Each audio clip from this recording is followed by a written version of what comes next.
Nderuar në kryetari i Akademisë Shkencave, akademik Vasil Tole, i nderuar kryetari i seksionit të shkencave shoqërore dhe albanologjike, akademik Gzim Hoxha, të nderuar profesor, akademik, miq, dashamirës.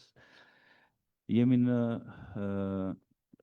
leksionin e radhës të organizuar nga Komisioni i Përhershëm i Arteve, pranë Akademisë së Shkencave.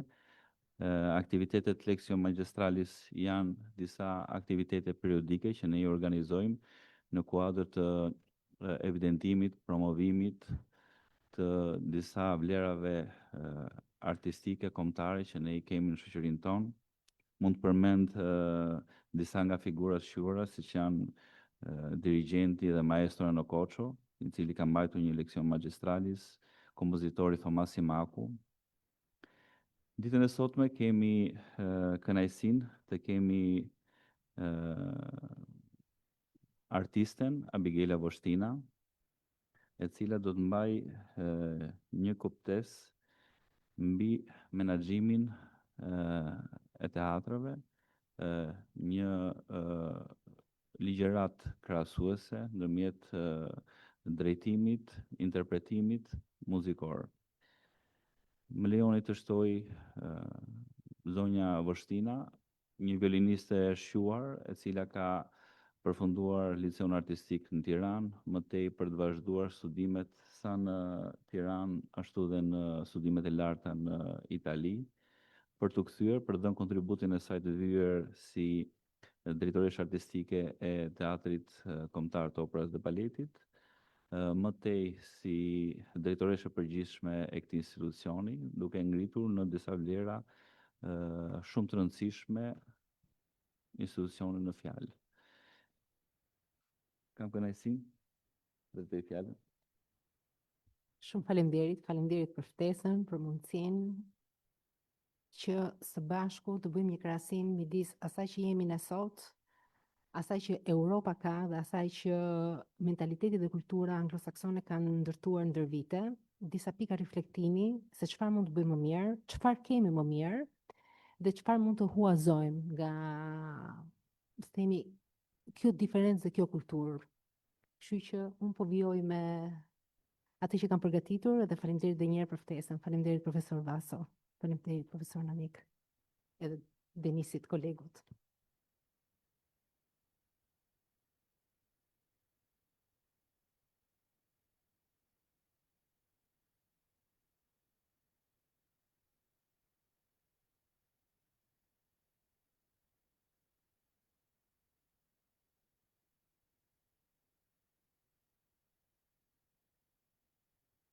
Fjalë thash, a më falni. Me pak fjalë thash, Kulumtimi kërkon lidhjen shkak pasojë midis modeleve të qeverisjes institucionale dhe praktikave operative të prodhimit ekzekutiv në sektorin liriko-simfonik. Përmes një metodologjie të analizës krahasuese, studim shqyrton dialektin midis autonomisë menaxheriale, kufisimeve ligjore në tre sisteme: italiani, Fondacion Lirik Simfonik, nga teatro i tradicionit që ka qenë më përpara, shqiptare, ajo që është institucion kombëtar në tranzicion post-komunist, dhe anglosakson i partneritetit publik-privat dhe filantropik. Kërkimi synon të përcaktoj se si përzierja e financimit ndikon në organizimin e kalendarit artistik vjetor, strukturën e proceseve prodhuese, menaxhimin e rrezikut dhe optimizimin e kapitalit njerëzor. Unë do të filloja direkte nga organizimi i kalendarit artistik vjetor.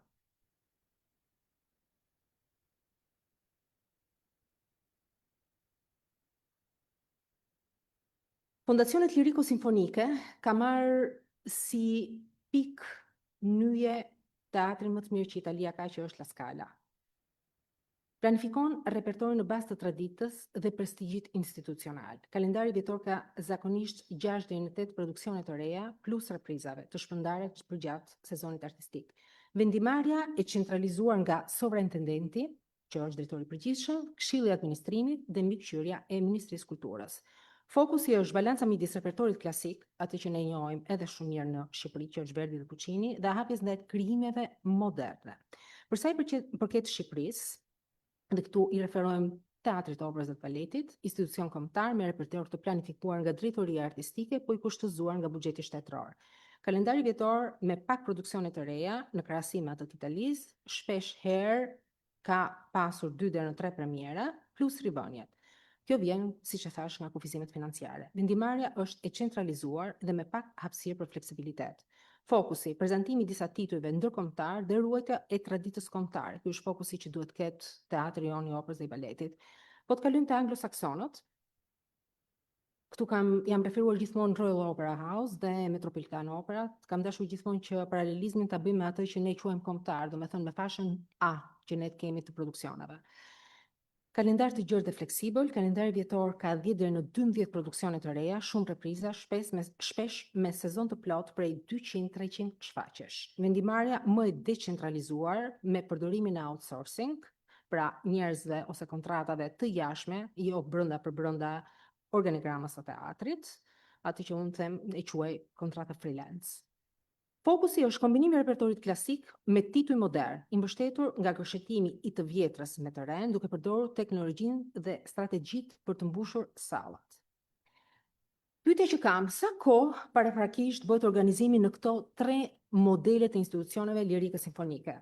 Teatrët e mëdha liriko-simfonike planifikojnë sezonin artistik shumë kohë përpara. Në Itali dhe Mbretërinë e Bashkuar zakonisht 18 deri në 24 muaj. Në SBA deri në 3 vite, ndërsa në Shqipëri periudha është më e shkurtër, shpeshherë është 1 deri në 6 muaj, për shkak të varësisë nga buxheti publik. Italia, Fondazione Lirico-Sinfonike, Scala. Fillon planifikimin 18-24 muaj përpara. Procesi përfshin zgjedhjen e repertorit, dirigjentëve, solistëve, kontraktimin e artistëve dhe koordinimin me kalendarin ndërkombëtar. Mbikëqyrja vjen direkte nga Ministria e Kulturës. Kjo ndikon në afate, pasi buxhetet dhe projektet duhet të miratohen paraprakisht. Shqipëria, planifikimi është i kufizuar, zakonisht 1 deri në 6 muaj përpara, vendimi varet nga alokimi i fondeve vjetor që vjen nga Ministria e Turizmit, Kulturës dhe Sportit. Repertori shpesh përcaktohet në bazë të resurseve të disponueshme, orkestra, kor, solist, rezident dhe mundësive financiare. Pra ajo që është, le të themi në fjalë të thjeshta, mielli që ka brenda shtëpia. Kjo periudhë e shkurtër e bën më të vështirë të heqjen e artistëve ndërkombëtar me kontrata fatgjate dhe bashkëpunime ose bashkëprodhimeve të përbashkëta, si rrjedhoi heq teatrin nga harta ndërkombëtare. Anglosaksonët, Royal Opera House dhe Metropolitan House planifikojnë sezonin 2 deri në 3 vite përpara. Pse? Arsyeja është kontraktimi i artistëve ndërkombëtar, sigurimi i sponsorëve dhe i fundraising, dhe kjo kërkon një periudhë të gjatë. Kalendarët shpallen publikisht më shumë paraprakisht për të siguruar abonime, shitje biletash dhe një marketing të strukturuar. Ndikimi financiar në numrin e premierave, reprizave, projekteve speciale në lidhje me publikun dhe të ardhurat. Financimi publik në Itali është dominues, mundson një numër të konsiderueshëm premierash dhe reprizash. Teatri Scalës ka buxhete të mëdha, si 1.5 deri në 2 milionë euro për produksionin që hap sezonin, atë që quhet 7 dhjetori i famshëm, e cila ka të ardhurar rekord, mbledhra të ardhurar rekord deri në 2 milionë 67. Me thënë pothuajse 3 milionë euro. Vërtet harxhohen 2 milionë për titullin e parë që Scala hap, por mbledhja e kësaj është 3 milionë. Efektet e publikut, çmimet janë shumë të larta, arrin deri në 3200 euro për bilet dhe salla mbushet sepse është një event mondan social. Të ardhurat nga bileta në teatrin e Scalës janë rreth 27% e buxhetit total. Pjesa tjetër mbulohet me fondet publike. Kur flas për fonde publike, duhet kuptojmë që përveç Ministrisë Kulturës, Scala merr buxhet, dhe jo vetëm Scala, nga bashkia dhe nga rajoni. Pra janë 3 portofole të ndryshme, plus sponsorizimeve që ka. Flasim për Shqipërinë, TKBAP. Varësia është nga buxheti shtetëror. Kufizon numrin e premierave, siç e thash, janë 2, maksimumi 3 në vit. Shembulli konkret, unë kam marrë një shembull konkret në periudhën që kam qenë vet drejtor, Samsone Dalila kushtoi 70.000 euro. Por shitja e biletës ishte deri në gjysmën e kapacitetit. Çmimet e biletave tek neve variojnë nga 1.000 lekë të reja deri në 2.500 lekë të reja, duke gjeneruar të ardhura modeste. Efektit e publiku, akses më i gjerë për publikun vendas, sepse biletën mund t'ja lejoj gjithkush vetvetes për ta parë, interes më i paktër, mungesë diversifikimi financiar. Dhe efekti i buxhetor që teatri ka dhe që rëndon më shumë, është se 83% e buxhetit që teatri i operës merr kalon vetëm për paga. Pra, ngelet vetëm 17% e buxhetit që shteti jep për të krijuar repertorin dhe premierat. Shkojmë te anglosaksonët. Diversifikimi i burimeve, biletaria, sponsorizime, donacione të ardhura komerciale. Royal Opera House ka shpenzime rreth 172 milion pound. Kjo deri te 182 milion pound. Këto janë të verifikuara për sa i përket kalendarit 2023-2024. Efektet e publiku.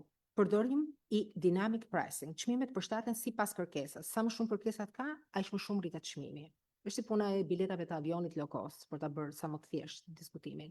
Projekte speciale mbështeten në filantropi dhe në fondet e dedikuara, duke lejuar eksperimente artistike pa rrezikuar bilancin e tyre.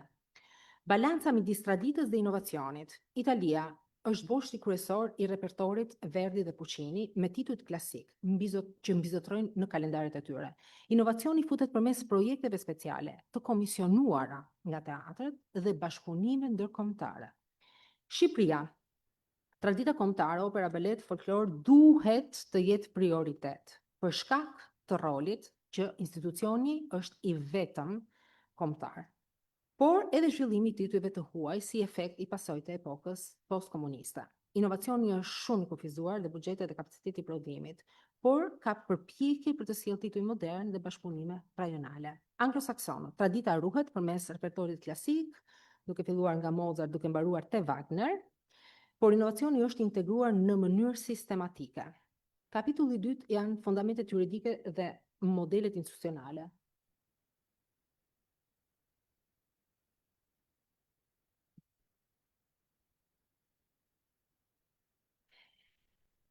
Kuadri ligjor në Itali i sistemit të fondacioneve liriko-simfonike është i bazuar në ligjin 800 të 1967 dhe reforma e mëvonshme është në 1996, e cila solli privatizimin e enteve lirike. Ky model është hibrid. Institucionet gëzojnë autonomi manageriale, por mbeten në mbikëqyrjen e Ministrisë së Kulturës. Kuadri ligjor në Shqipëri. Institucionet shqiptare të kulturës, si Teatri Kombëtar i Operës dhe i Baletit, funksionojnë ende në një kontekst të centralizuar me ligjin numër 10352 për artin dhe kulturën, i cili përcakton rolin e shtetit si garantues i aksesit publik, ndërsa strategjitë kombëtare synojnë gradualisht rritjen e autonomisë institucionale. Modeli anglosakson. Në Mbretërinë e Bashkuar dhe në Shtetet e Bashkuara të Amerikës, institucionet kulturore operojnë kryesisht si organizata jo fitimpruese, të mbështetura në filantropi dhe në partneritetin publik-privat. Sistemi i tax exemption, që është 501.3 në Shtetet e Bashkuar dhe Charities Act në Britani, krijon një mjedis ku financimi privat është burimi kryesor i qëndrueshmërisë. Pra, të gjitha bizneset që duan të lëvizin, të japin një lëvizje kulturore, kanë mundësi që me financimet e tyre të mos paguajnë taksa, për ta bërë shumë më të thjesht atë që kam shkruar më parë. Prodhimi ekzekutiv si proces managerial. Prodhimi ekzekutiv në institucionet liriko-simfonike nuk është vetëm një proces artistik, por një mekanizëm kompleks managerial. Ai përfshin planifikimin e repertorit, menaxhimin e burimeve njerëzore, koordinimin teknik dhe kontrollin financiar. Ky proces është i lidhur ngushtë me strategjitë e qeverisjes, me kapacitetin e institucionit për të balancuar cilësinë artistike me një efikasitet ekonomik. Planifikimi artistik dhe logjistika. Logjistika është menaxhimi i hapësirave skenike, oraret e provave, prokurimet, kontratat me artistët, furnitorët teknik. Në modelet italiane dhe shqiptare, ky proces është shpesh i centralizuar, ndërsa në sistemin anglosakson ka shumë fleksibilitet dhe përdorin outsourcing, kompani të jashtme. Diferencë e madhe është edhe magazinimi i produksioneve. E gjithë Evropa i quan investim të rëndësishëm dhe shumë të kushtueshëm produksionin. Për këtë arsye ambjetet shumë herë të i kalojnë për masat e teatrit mëm, atë që ne quajmë skena publike, dhe kushtet janë superiore jo vetëm në investim e makinerive, por edhe në sistemin e mirëmbajtjes së tyre, katalogizim, inventar, temperaturë e tjera e tjera. Menaxhimi I burimeve njerëzore. Institucionet lirikun simfonike përballen me sfida të veçanta në menaxhimin e orkestrës, korit dhe stafit teknik. Në Itali ekziston një strukturë e fortë e punësimit të përhershëm. Kjo për sa I përket trupave artistike dhe jo ansamblit solistik permanent. Këtu nuk bëhet fjalë për trupat e baletit të cilat janë kthyer në 90% të rasteve në kompani, duke veçuar këtu Teatrin e La Scala, Teatro San Carlo, Teatro Opera di Roma. Plani I pensionit për trupat artistike është I përbashkët me kategoritë e tjera, por duke u referuar baletit, të cilët dalin në pension në moshën 47 vjeç. Në Shqipëri, modeli është I ngjashëm, por me pak burime financiare, me diferencë të ansamblit solistik që është ajo I modelit të teatrove lindor dhe atij gjerman. Ajo që është një hallkë e dobët akoma sot është ligji I pensionit për specifika të prekshme si baleti dhe solistët lirik. Sot Shqipëria ka një plan pensioni për këtë kategori, si të gjitha kategoritë të tjera, duke mos e njohur si të veçantë. Tu kam vendosur dhe ligjet, për këtë do donte ti referoj. Dhe fontet nga I kam marrë. Për sa I përket Amerikës dhe Mbretërisë së Bashkuar, përdorimi I kontratave afatshkurtra dhe freelance është më së I zakonshëm, duke rritur fleksibilitetin, por edhe pasigurinë e punësimit. Jep efikacitet në objektivat artistik të meritokracisë për sa I përket kategorive të balerinave. Mosha mesatare daljes në pension për balerinët është rreth 35 vjeç. Kjo ndikon nga kërkesat fizike të profesionit, dëmtimet, aspiratat profesionale dhe faktorët emocional. Kontrolli financiar dhe menaxhimi I riskut. Buxhetimi është përcaktimi I kostove për çdo prodhim, pra për çdo shfaqje. Menaxhimi I rrezikut është parashikimi I variabile të si shitja biletave, sponsorizimet dhe mbështetja publike. Në modelet anglosaksone përdorim KPI, çfarë është Key Performance Indicators. Është I përhapur në 88 deri në 90%, ndërsa në Itali po I njëjta, le të themi, cilësi matëse është 30 deri në 33%. Të ardhurave, kurse në Shqipëri ky instrument nuk ekziston fare. Pra nuk bëhet, le të themi, një kërkesë llogarie mbi këtë parim. Kapitulli 3, ekonomia dhe strategjitë e marketingut.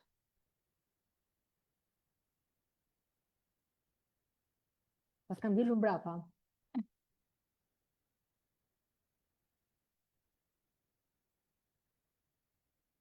Okay.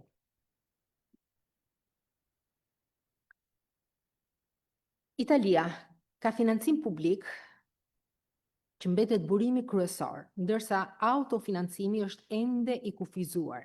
Modeli më I përhapur është 33% burimi I Ministrisë Kulturës, 30% bashkia e qytetit, 1% I kalon edhe nëpërmjet rajonit, por jo në të gjitha teatrot dhe 30% janë të ardhura nga biletat. Sponsorët luajnë një rol të rëndësishëm në teatrot të fashës A, si Scala. Ministria zgjeroj pak të pikë, gjithmonë, le të themi, menaxhon të gjitha teatrot të çfarëdo lloj fashe nëpërmjet fondit unik të spektakulit që quhet FUS. Dhe aty janë të definuara shumë qartë politikat e Ministrisë Kulturës italiane, me të cilën ti merr përqindje të ardhurash në bazë të sa prej tyre arrin të menaxhosh dhe të fusësh brenda projekteve të tua artistike nga politikat e tyre. Për sa I përket Shqipërisë, dhe kjo bëhet në janar, mbyllet në janar dhe vijon për 3 vite të ardhshme. Për sa I përket Shqipërisë, mbështetja kryesore është dominuese dhe vjen vetëm nga burimet shtetërore. Domethënë le të themi që 100% e burimeve të ardhura të teatrit vjen nga burimet shtetërore. Për sa I përket anglosaksonëve, institucionet mbështetin në një miks të gjerë financimi, ku sponsorizimi dhe donacionet private luajnë një rol të rëndësishëm, vendimtar do të thosha, dhe arrin deri në 80%. Ka raste si ajo e Metropolitan Operës që arrin deri në 88% nga donacionet. Dhe ajo që është shtetërore ngjelet 20% ose 12% në rastin e Amerikës. Mbledhja e fondeve dhe sponsorizimeve. Fundraising është një instrument kyç për qëndrueshmërinë financiare. Në Amerikë dhe në Mbretërinë e Bashkuar, praktikat e fundraising janë të konsoliduara duke përfshirë gala, fushata online, programe antarësie, fonde nga investimentet. Te fondet nga investimente dua ndaloj pak. Pra, pronësitë e tyre janë të hedhura si investimente, nga të cilat përfitojnë të ardhura. Metropolitan Opera sot mbështetet kryesisht nga filantropia, siç e thash edhe më përpara, përqindja e buxhetit që dikur ishte deri në 41%, sot ka rënë në 12%, siç e thash që para. Kjo do të thënë që 80% deri në 88% mbulohet nga filantropia dhe donacionet dhe të ardhurat nga biletat. Për sa i përket Italisë, teatrët e fashës A si skala ka 27% nga biletaria, 33% janë privat dhe fundraising, 30% është pjesë publike, e cila vjen e stimuluar nga ligji i art bonus. Në bilancin e fundit të Teatrit alla Scala, dhe po i referohem 2025, struktura e financimit është ndarë në këtë lloj forme: 27% bileteri, 20% nga kontributet private, 13% nga sponsorizimet, dhe pesa tjetër nga fondet publike, shteti, bashkia, rajoni dhe fusi, siç e thash më përpara. Le të marrim një model tjetër të një nga teatrove të cilët kam pas fatin ta shikoj vetë dhe të ndjek vazhdimisht, Teatro i Real Madridit. Financimi publik përbën rreth 30% të buxhetit total i siguruar nga qeveria qendrore. Siç e dim, Spanja ka disa rajone, të cilat kanë autoritete rajonale. Financimi privat dhe të ardhurat zënë edhe aty një rol shumë të rëndësishëm, 70%, duke përfshirë sponsorizime, donacione, të ardhurat nga biletat dhe aktivitete të tjera tregtare. Wiener Staatsoper. Subvencionet publike përbëjnë deri nga 45% deri në 55% të buxhetit, kryesisht të siguruara nga qeveria federale austriake. Pjesa tjetër, 45% deri në 55%, mbulohet nga të ardhurat fituara nga burimet private, sponsorizime, donacione, shitje biletash. Ky ekuilibër financiar shoqërohet me një intensitet të lartë prodhimi, kanë rreth 300 opera, dhe nuk po flas për baletin këtu, ose shfaqje të tjera të nxitura nga kërkesat e jashtëzakonshme që vijnë dhe nga turizmi kulturor që ka vetë qyteti. Liceu de Barcelona. Modeli i financimit është tipik evropian me një ndarje të balancuar. Këtu kemi një ndarje 50-50 midis subvencioneve publike dhe burimeve private të ardhura dhe të fituara. Ky raport pasqyron një qasje më të qëndrueshme dhe më të harmonizuar midis mbështetjes institucionale dhe vetë financimit. Shqipëria, këto praktika janë ende në fazë zhvillimi, shpesh të lidhura me projekte të veçanta dhe shumë të pakta në numër, sa nuk krijojnë akoma një përqindje të matshme. Mbi të, me strategji afatgjatë edhe me një trend në rritje. Nuk e themi dot akoma këtë për politikat tona. Politika e çmimeve dhe menaxhimit të ardhurave. Italia ka modele të ndryshme biletash me diferencë të madhe midis galerisë, që quhet Piccionaia, sepse kanë qenë një kohë njerëzit më të zhumshëm, dhe ata që janë edhe më ekspertët e operës, dhe plates dhe lozhave. Tarifimi mund të shkojë nga 10 euro, flasim për galerinë sipër fare, deri në 400 euro. Ka marrë një çmim mesatar. Por ka dhe koncerte jashtë abonimeve, të cilat janë me çmime dhe tarifime jo të zakonshme, ose hapja e sezonit operistik, siç e thash, që është një faktor mundan social për ta. Shqipëria përdor kryesisht modelin e tarifave tradicionale me çmime fikse dhe pak fleksibilitet. Kjo si ledoja vendimit të Këshillit të Ministrave, i cili vjen pas miratimit të Ministrisë së Ekonomisë. Mungesë vizioni, sot është edhe modeli i biletës letër, i cili vazhdon akoma të triumfojë në institucionet e artit kulturës, duke hequr mundësinë e qytetarëve jashtë Tiranës, por edhe brenda saj, të përdorin shërbimet online. Mos planifikimi i kalendarit i detajuar sjell së bashku me mungesën e idesë së abonimeve një faktor tjetër pengues në rritjen e të ardhurave. Biletat e një premiere shkojnë deri në 25.000 lekë të vjetra, po flas, ose 27 euro, kurse shfaqjet për fëmijë kushtojnë 300 lekë ose 35 euro. Amerika dhe Mbretëria e Bashkuar aplikojnë strategjitë të avancuara të revenue management, siç është dynamic pricing, ajo që fola që pari. Sa më shumë kërkesë ka për shfaqjen, aq më shumë rritet biletat. Biletat mund të dalin në shitje në $20 dhe të arrijnë deri në $400. Kjo qasje rrit të ardhurat dhe optimizon mbushjen e sadhës, por kërkon sisteme të sofistikuar teknologjike. Marketimi dhe zhvillimi i audiencës. Marketingu kulturor ka një qëllim jo vetëm për shitjen e biletave, por edhe ndërtimin e marrëdhënieve afatgjata me publikun. Italia fokusohet në komunikim tradicional me fushat institucionale të strukturuara duke nisur nga zyra e shtypit. Marrëdhëniet me jashtë, që janë marrëdhëniet me sponsorët, buxheti konsiderueshëm i marketimit në një kalendar artistik, i cili arrin rreth 10% të kalendarit, që nuk është një shifër e vogël.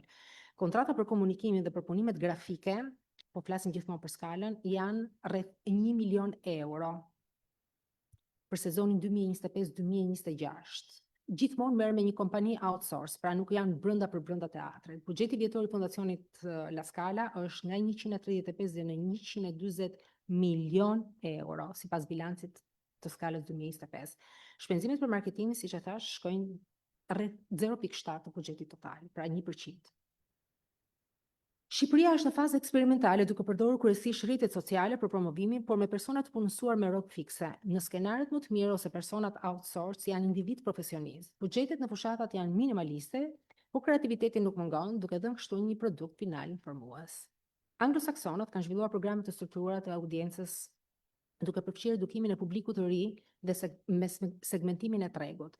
Nga buxheti vjetor i Metropolitan Operës, rreth 330 milion dollar shpenzime janë vetëm për marketing dhe komunikim.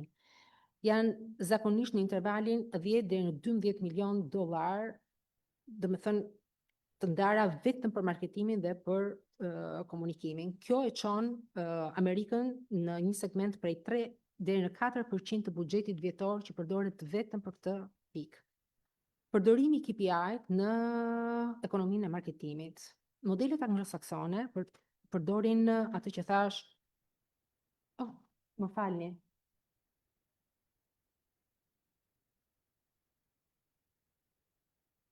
Kjo është bileta që sapo thash.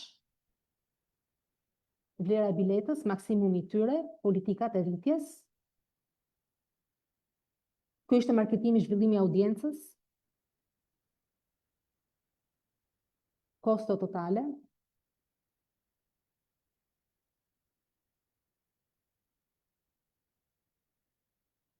Kam ecur më shumë se ç'duhet.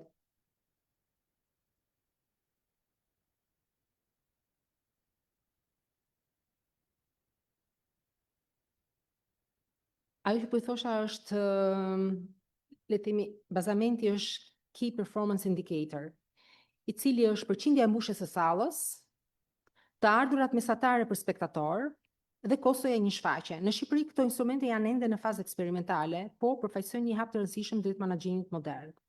Shembull është Royal Opera House, dhe këtu kam marrë një titull verdian, le të themi një titull repertori, siç ishte Il Trovatore në skenën kryesore të Royal Opera House, që kushtoi rreth 1.1 deri në 1.6 milion dollar.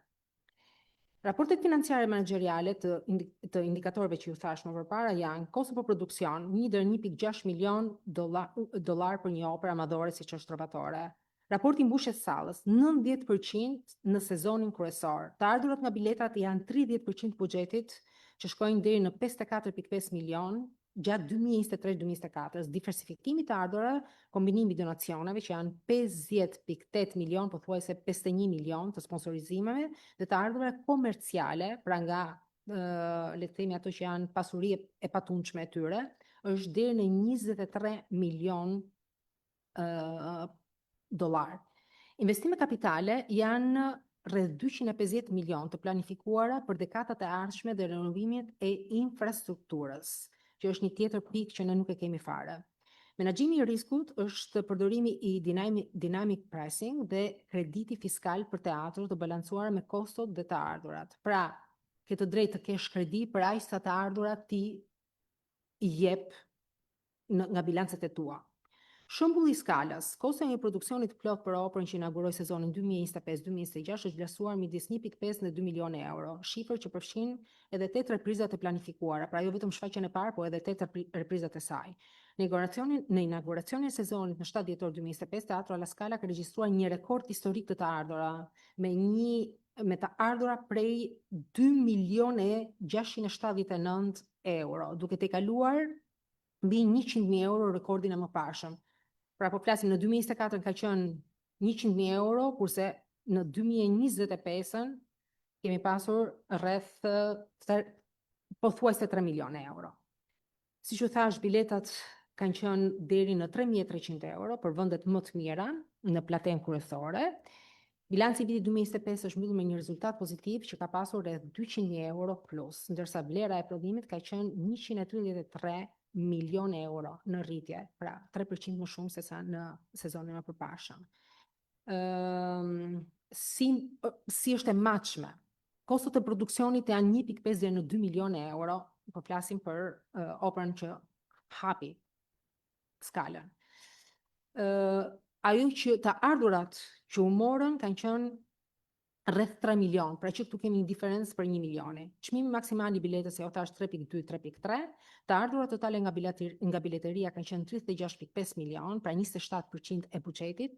Vlera e udhëzimit ka qenë 133 milion, plus 3% e krahasuar me vitin e kaluar, dhe rezultati financiar në fund të vitit ka qenë plus 200.000 euro.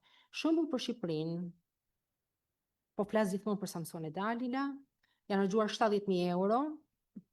Biletat kanë qenë në shitje me 2.500 lek dhe në galeri me 1.200 lek. Janë vënë 2 ribënje me një çmim bilete 1.5 dhe 1.000 lek dhe shitja ka qenë në gjysmë kapaciteti. Pra nëse futemi dhe bëjmë kostot totale 70.000 euro, numri i shfaqjeve ka qenë 3, çmimi fillestar i biletës ajo që thash, shitja e biletave në premier ka qenë 300 dhe kapaciteti shfrytzuar 50%, të ardhurat e gjeneruar relativisht të ulura në krahasim me kostot totale. Jemi në një deficit financiar. Kapitulli 4 është analiza krahasuese, revizione kritike të modelit të qeverisjes. Italia ka një model hibrid ku autonomia menaxheriale është deri diku e kufizuar nga mikqyrja e Ministrisë së Kulturës, bashkia dhe rajoni. Duke vënë në vëmendje që modeli i Ministrisë Kulturës i vjen i pikëzuar në bazë strategjisë politikë është i qartë. Si për shembull, muzika kontemporane, kompozitor italian ka një vlerësim dhe është i barazvlefshëm me X euro. Këtë e them sepse është një gjë që do duhet të bëjë edhe në Shqipëri, sepse janë mekanizma për të rritur prodhimtarinë. Artistë nën 30 vjeç kanë 5 pikë të barazvlefshme me këto të ardhura dhe kështu vazhdon, pra është shumë e matshme. Nuk është një gjë e cila lihet momentit të fundit për gjatë vitit. Shqipëria ka një model të centralizuar në tranzicion drejt autonomisë institucionale, pa një tabel pikëzimi dhe politikave të paravendosura. Nga ana tjetër, modeli që teatri ndjek janë fatkeqësisht ftesat, të cilat shpeshherë kalojnë 30% të sallës. Të ardhurat nga biletat nuk janë asnjëherë të pasuruara me transparencë, me derdhjet që teatri vet bën në llogarinë e tij në thesarin e shtetit. Anglosaksonët është modeli orientuar nga tregu, i mbështetur nga filantropia dhe nga partneriteti publik-privat. Ky krahasim tregon se niveli i autonomisë dhe diversifikimi i burimeve financiare janë faktor kyç për qëndrueshmërinë e institucioneve tona. Krahasimi i prodhimit ekzekutiv. Italia, Shqipëria, struktura të ngurta me staf të përhershëm dhe logjistik të centralizuar. Anglosaksonët fleksibilitet më i madh, përdorimi i outsourcing dhe kontrata afatshkurtra. Ky dallim ndikon drejt për drejt me efikasitetin e menaxhimit dhe në aftësinë për të përshtatur me tregun. Mendoj që të rikthem edhe një herë krahasimit ekonomik dhe marketimit. Italia ka një mbështetje publike, inovacion me marketimin. Buxhetet teatrore të tradicionit, si thashava ja, janë vërtet të konsiderueshme sepse flasim për 130 milion euro.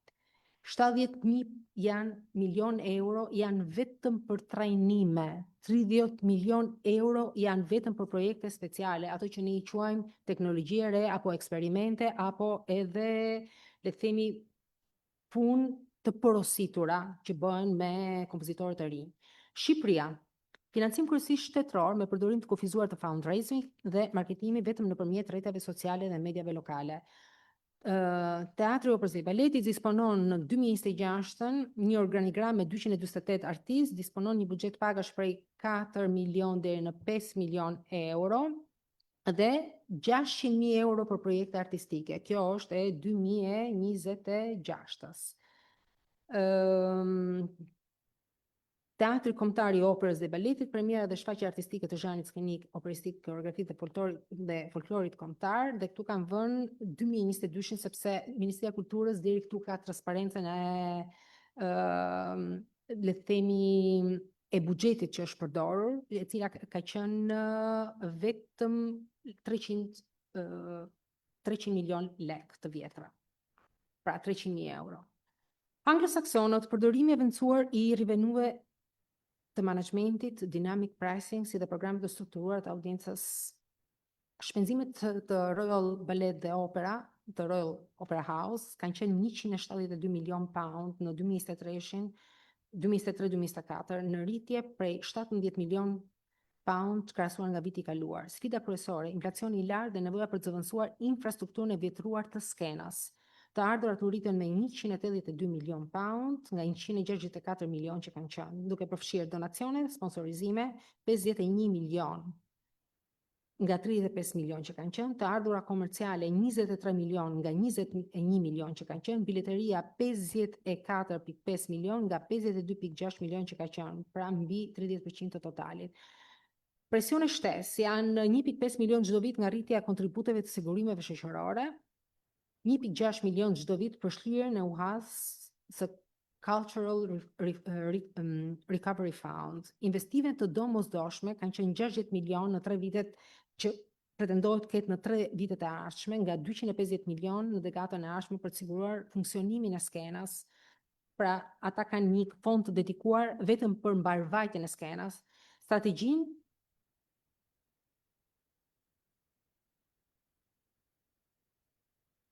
Profesor, duket që kam bërë drejtori, nuk i bëja të gjitha vetë.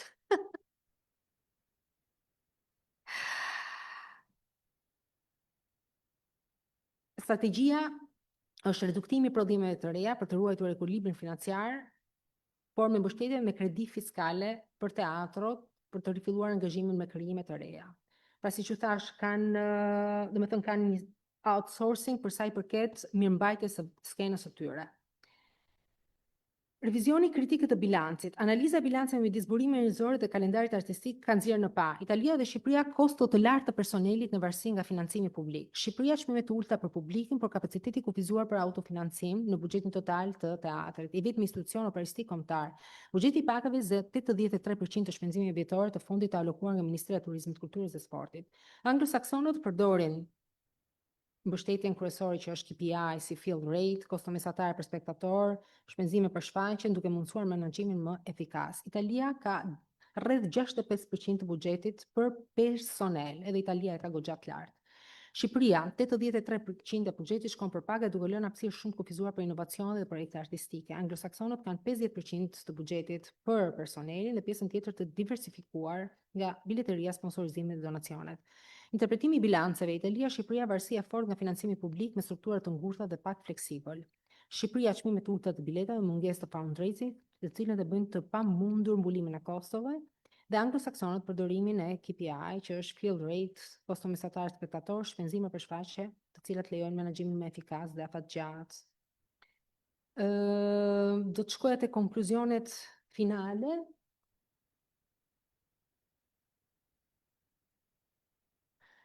Kërkimi konfirmon se sektori liriko-simfonik, megjithse i rrënjosur në tradita historike dhe kulturore, ka nevojë për një përditësim të vazhdueshme të modeleve të qeverisje dhe strategjive të prodhimit.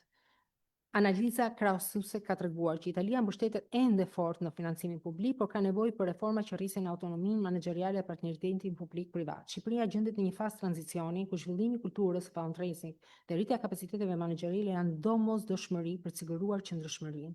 Me të gjitha duhet rishikuar ligj për artin dhe kulturën, duke vendosur struktura dhe procedura për veprim të domosdoshëm në ecurinë e teatrit kombëtar të operës, baletit dhe ansamblit popullor.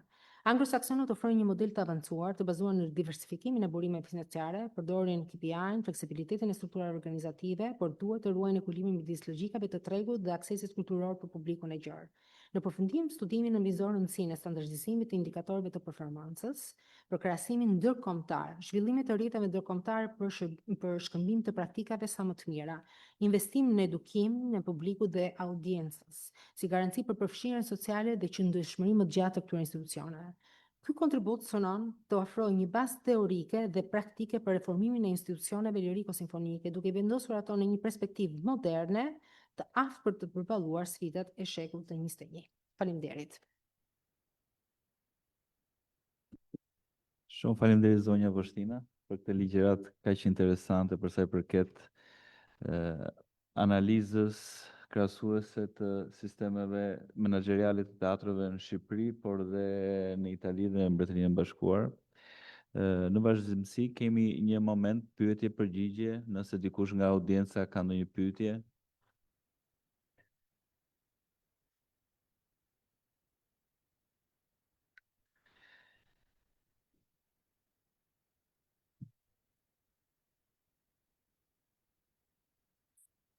Po, profesor Vaso.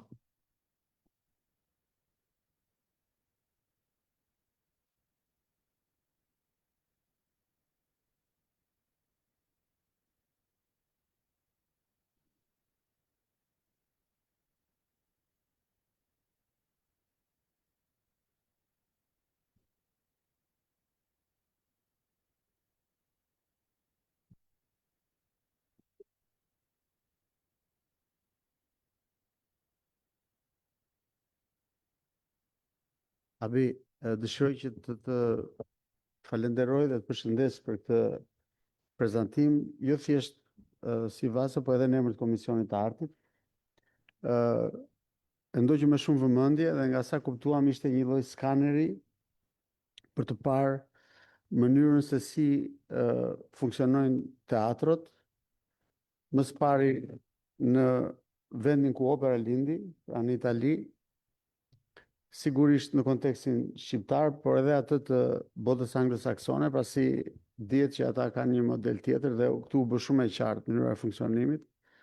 Falenderoj për gjithë atë pasuri informacione që solle, për mënyrën e organizimit të teatrove, të kuadrit ligjor, të politikave të repertorit që ndjekin, dhe mbi të gjitha edhe të gjitha ato detajet të tjera që i bëjnë teatrot vërtet të rëndësishme për shoqërinë, por edhe për mënyrën se si duhet të funksionojnë. Nuk kam dy pyetje.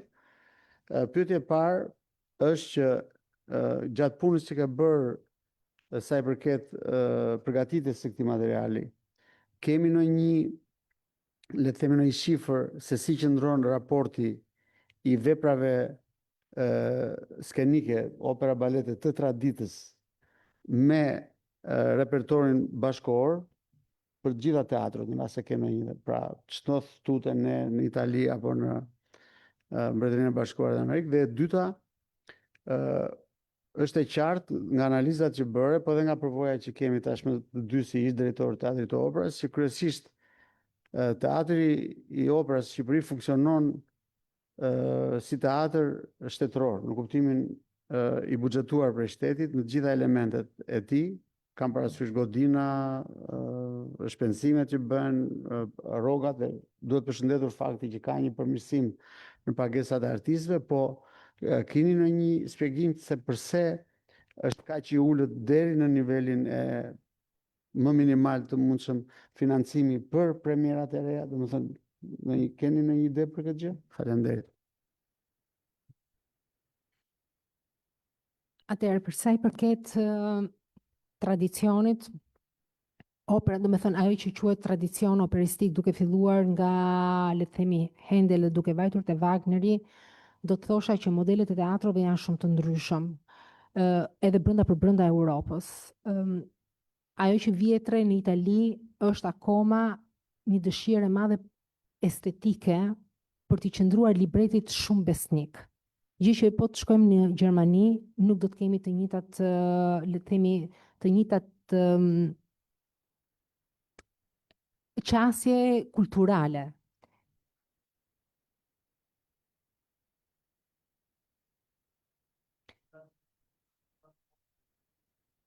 Janë 70 me 30. Po, vazhdon të jetë tradicioni, pjesa më e fortë e repertorit, duke tentuar, po kjo flasim më shumë drejt Italisë edhe Gjermania, duke kapur të gjithë kompozitorët gjerman, dhe sot motori, që të themi që motori italisë është Scala, ka filluar të futet në repertorin rus, që më përpara nuk ekzistonte. Dhe para disa vitesh ka tentuar të bëj ringun 2 herë rresht, gjë që ka qenë një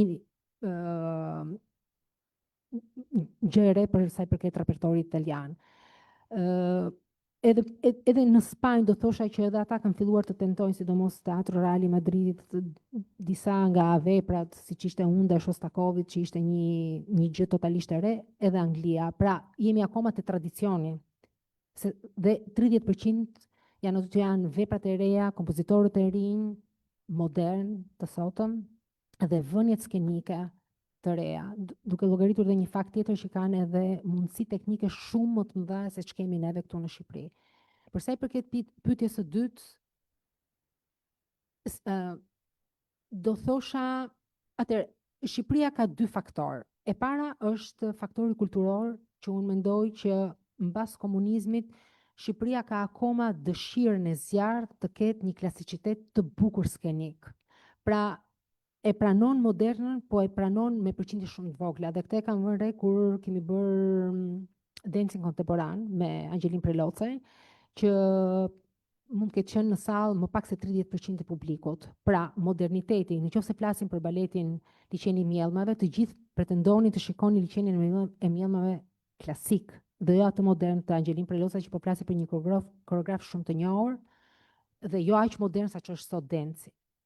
Pra, akoma si popull kemi dëshirë të përmbushim vetveten nga e kaluara jon mbi atë që është estetika e bukur skenike e klasicizmit. Për sa i përket modelit ekonomik, unë shikoj një rritje të kalendarit, sepse vetë kam lënë me 140.000 euro në 2024, buxheti jepet në janar dhe të neve, dhe sot kemi 600.000 euro, pra ka një rritje të konsiderueshme. Por nuk është absolutisht në një ekuilibër të drejtë për pagat që ka. Pra në qoftë se shteti harxhon 4,5 milion euro për pagat, ndoshta tani ka vajtur edhe 5 milion, duhet të jetë e barazvlefshme që kjo fuqi motorike që ka vetë institucioni të përkthehet në kalendar artistik. Tu jemi në disbalans. E kam ngritur si le të themi si dukuri, por nuk kam marrë përgjigje. Abi, shumë faleminderit. Faktikisht ngacmuar pak nga gjithë kjo panoramë e gjerë e ligjëratës për sa i përket pjesës menaxheriale të teatrave, dhe mua më lindin dy pyetje shumë natyrshëm, por pyetje që janë nga aspekti drejtues. Disa ishin në përgjigjen që i dha profesor Vasus, por do të shikoja me interes dhe një zhvillim tjetër. Pra, pyetja e parë është si do ta vlerësonit marrëdhënien financiare të institucionit të Teatrit Operës në periudhën e një dekade? Pra, nga një pikpamje ekonomike, a është një institucion rentabël, që pak a shumë një përgjigje të vogël ishte brenda përgjigjes së mëparshme, dhe pyetja e dytë është si institucion kryesor shtetëror në promovim të artit, a ka njësi matëse të kontributit në shoqëri? Faleminderit. Mbaj më mirë pyetjen e dytë, do të filloj nga ajo. Kontributi i operës sot për shoqërinë shqiptare, duke qenë një institucion kombëtar, do të thosha që ngjelet më shumë një teatr i cili bashkëvepron me Tiranën. Ka një përgjigje shumë të vogël që e cila vjen nga Durrësi dhe nga Shkodra, dhe këtë e di nga frekuentuesit që ka pasur opera.